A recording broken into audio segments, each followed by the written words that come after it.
하나님 말씀은 사무엘하 5장 1절에서 10절까지의 말씀입니다. 사무엘하 5장 1절에서 10절입니다.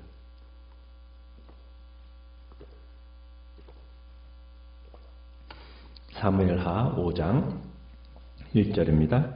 이스라엘 모든 지파가 헤브론에 이르러 다윗에게 나와 이르되 보소서 우리는 왕의 한 골육이니이다.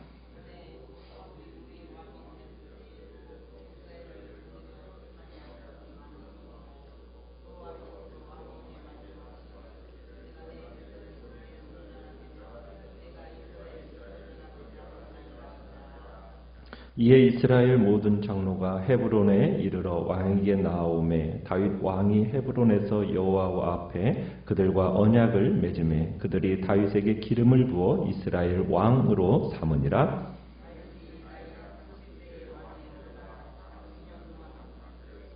헤브론에서 7년 6개월 동안 유다를 다스렸고 예루살렘에서 33년 동안 온 이스라엘과 유다를 다스렸더라.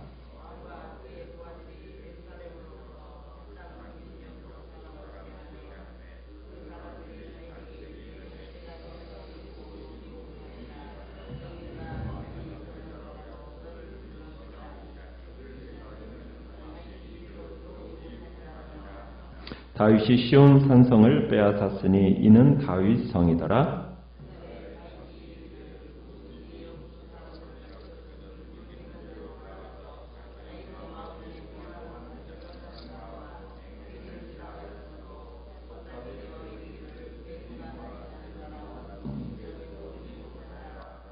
다윗이 그 산성에 살면서 다윗성이라 이름하고 다윗이 밀로에서부터 안으로 성을 둘러싸으니라. 만군의 하나님 여호와께서 함께 계시니 다윗이 점점 강성하여 가니라.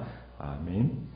오늘 말씀의 제목은 비전이 현실이 되기까지라는 제목으로 말씀을 나눕니다. 이제 아브넬과 이스보셋이 이제 죽자 북쪽 지파들에서는 더 이상 다윗의 왕권을 반대할 명분이 없어졌습니다. 1절에 이스라엘의 모든 지파를 얘기할 때는 북쪽 이스라엘 지파를 이야기하는 겁니다.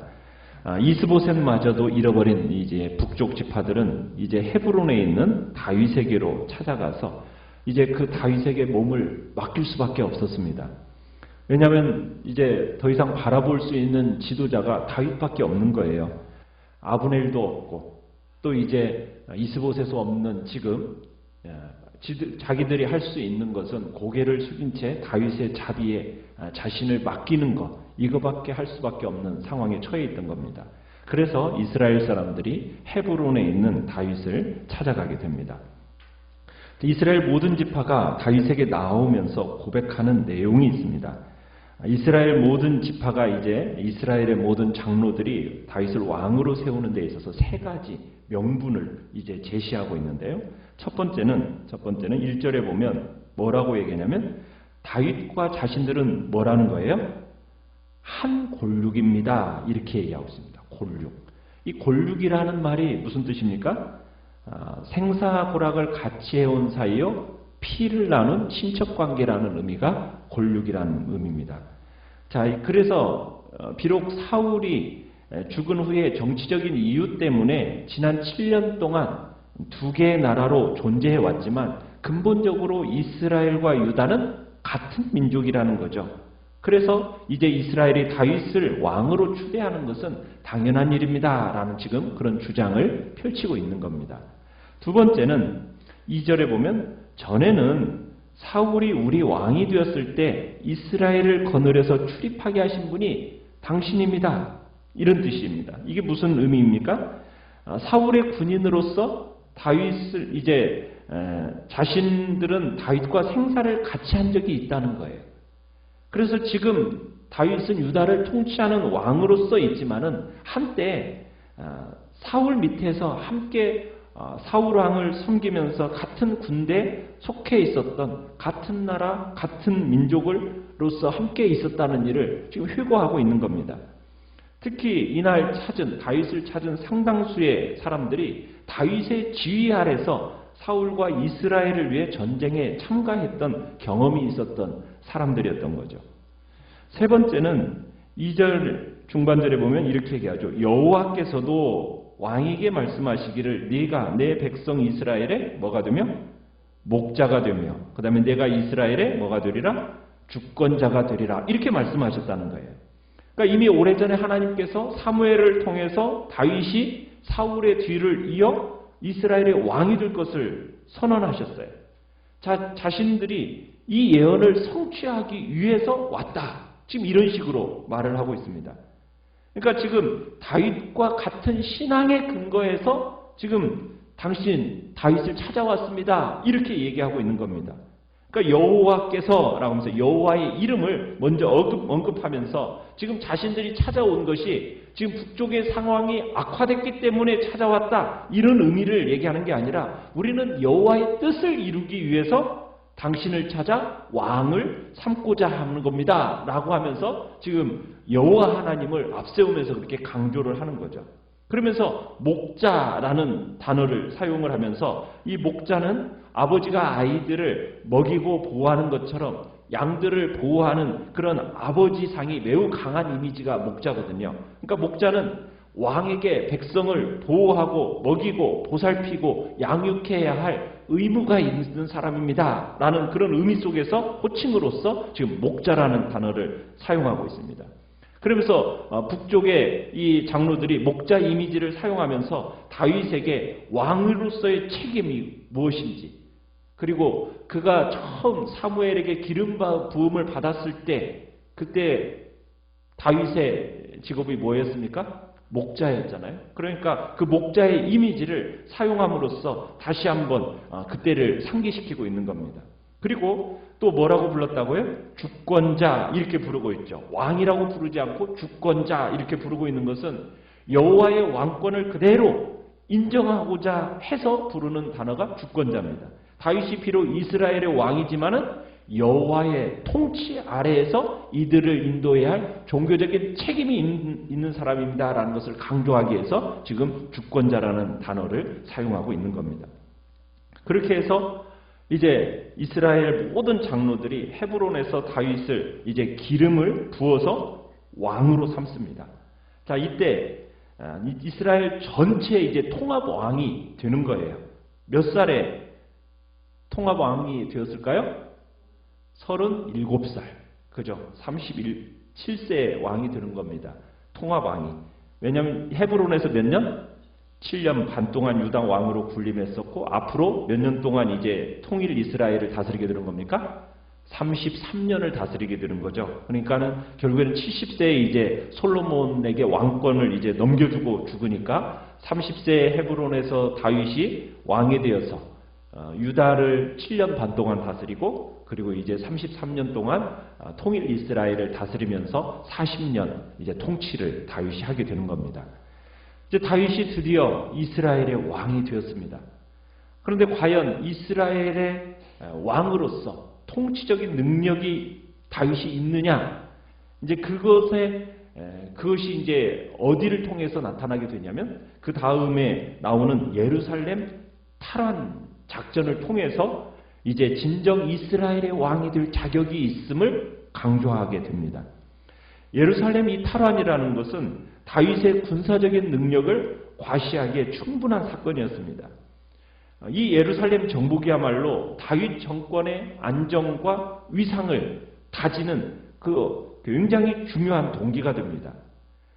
다윗이 정복한 후에 예루살렘은 이스라엘 역사에 있어서 가장 중요한 도시가 되고요. 여호와 하나님이 이스라엘을 통치하시는 곳이라는 명칭을 얻게 되는 그런 곳이 바로 이 예루살렘입니다.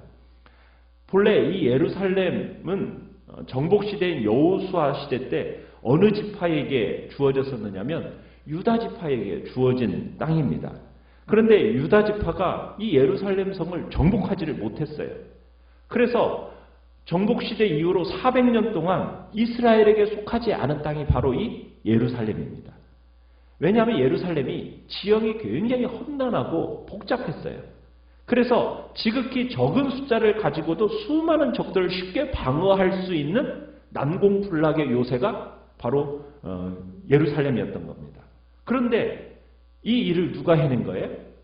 다윗이 드디어 이루어낸 겁니다. 그래서 예루살렘 정복을 통해서 다윗이 온 이스라엘의 통치자가 될 만한 실력을 갖춘 사람이라는 입증 사건이 된 거지요.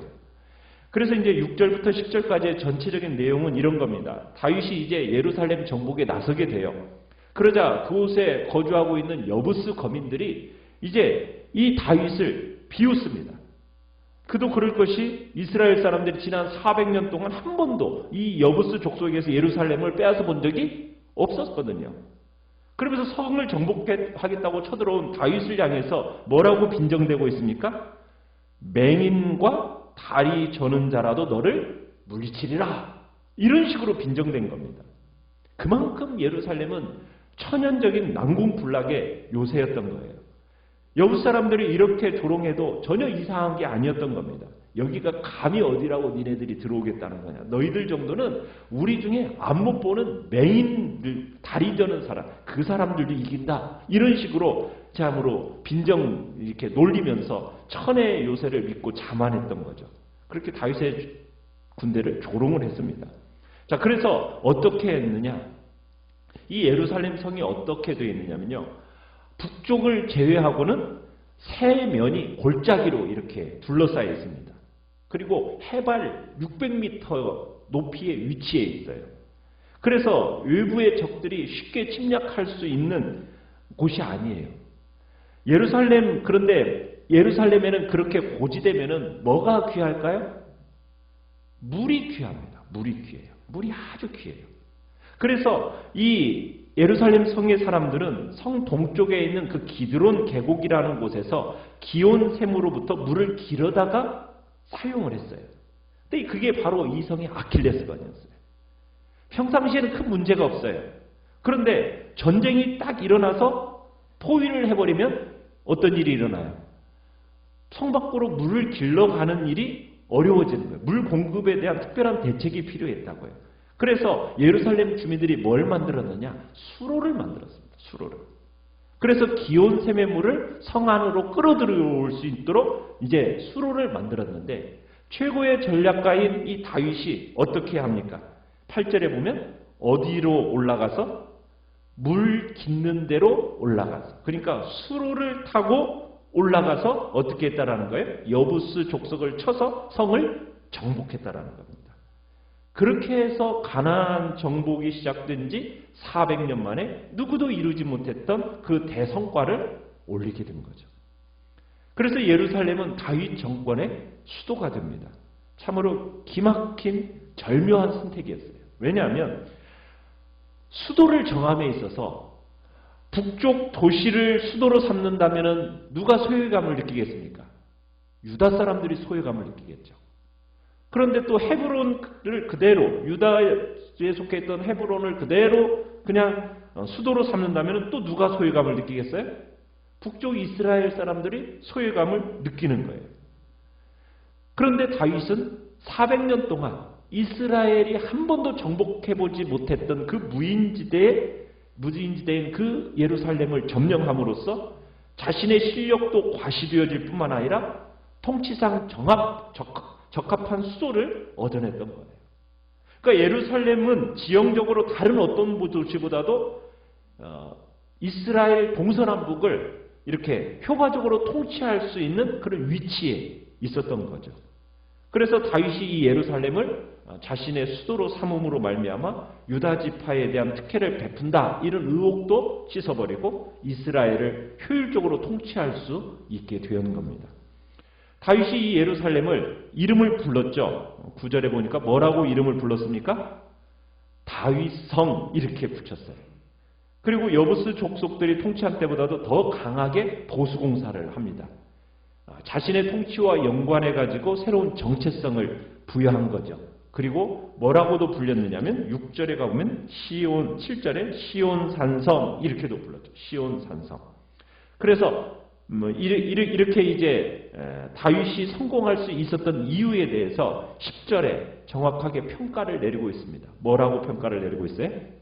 만군의 하나님 여호와께서 함께 계시니 다윗이 점점 강성하여 가니라. 다윗이 누리는 모든 것이 누구로부터 왔다라는 거예요. 여호와 하나님께로부터 왔다는 사실을 강조하고 있는 겁니다. 여러분, 다윗이 기름 부음 받았을 때가 몇 살이나 되었을까요? 한 첫 번째 사무엘에게 기름 부음 받았을 때가 한 17살 정도 되었던 걸로 추정을 합니다. 자, 그런데 다윗이 10대 때 기름 부음을 받아서 지금 통합 이스라엘의 왕이 된 것은 몇 살이에요? 37살이에요. 그럼 몇 년이 흐른 겁니까? 20년이라는 세월이 흘러간 거예요. 그 20년이라는 세월 동안 어떻게 보면은 짧다고 할 수 없는 그 기간 동안 하나님은 무엇을 하신 걸까요? 다윗을 빚어가신 겁니다. 이 연단의 세월을 통해서 하나님은 다윗의 성품을 만드신 거예요.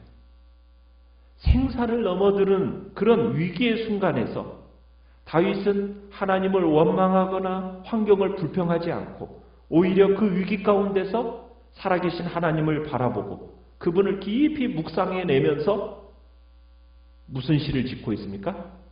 시편, 탁월한 시들이 이때에 만들어지게 된 거예요. 다윗은 하나님의 비전을 받았다고 해가지고 자기 자신을 앞세워가지고 자신에게 유리한 환경을 만들기 위해 수단과 방법을 가리지 않는 그런 사람이 아니었습니다. 그는 평생 하나님만 바라보면서 그 환경 속에서 참으로 가슴에 하나님의 그 비전을 품고 자기에게 주어지는 고난은 다 감내하면서 누가 일하시기만, 오직 하나님이 일하시기만 묵묵히 기다렸던 사람이 바로 다윗입니다. 어떻게 보면은 20년이라는 시간은 다윗에게 있어서 기다림의 시간이었습니다. 원망과 불평 없이 그저 묵묵히 하나님이 일하시기만을 기다렸던 시간이 바로 20년의 세월이었다는 거예요. 다윗은 결국 온 이스라엘의 왕이 됩니다. 이 사실을 통해서 우리는 무엇을 알 수 있습니까? 하나님의 약속은 반드시 이루어집니다. 하나님의 약속이 때로는 우리가 성취되는 것이 참 너무나도 더디게 느껴집니다. 그 과정이 너무 어렵게 느껴질 때가 있어요. 그러나 우리가 다윗에게서 보는 것처럼 그 과정이 때로는 어렵고 참으로 시간이 더디게 느껴진다 할지라도 결국 하나님의 약속은 반드시 어떻게 하게 되어 있다? 이루어진다. 우리는 이 사실을 믿고 하나님의 약속을 붙들고 그 약속이 이루어질 때까지 우리는 하나님의 때를 기다릴 줄 알아야 되고 인간적인 방법으로 조급하게 강탈하려고 하는 게 아니라 우리는 하나님의 방법으로 하나님이 주실 때까지 기다리면서 가는 그 길이 어렵지만 확실한 길임을, 그게 올바른 선택임을 우리는 다윗을 통해서 보게 되는 것입니다. 하나님은 우리에게 말씀하여 주십니다. 그 하나님이 말씀해 주신다고 해서 순조롭게 모든 길이 쫙 풀려간다, 이런 얘기를 하는 게 아닙니다.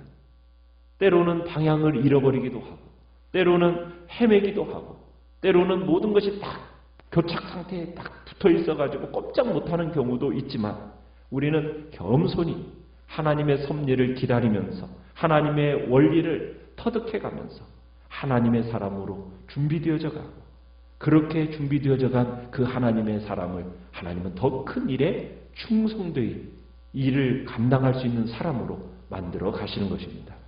우리는 어떤 환경에서든지 하나님께서 우리에게 말씀하신 그 비전을 붙들고 하나님만을 바라보는 그것이 우리의 삶이 되게 해달라고 이 시간 주님 앞에 기도하며 나가시길 바랍니다. 말씀 바랍니다. 말씀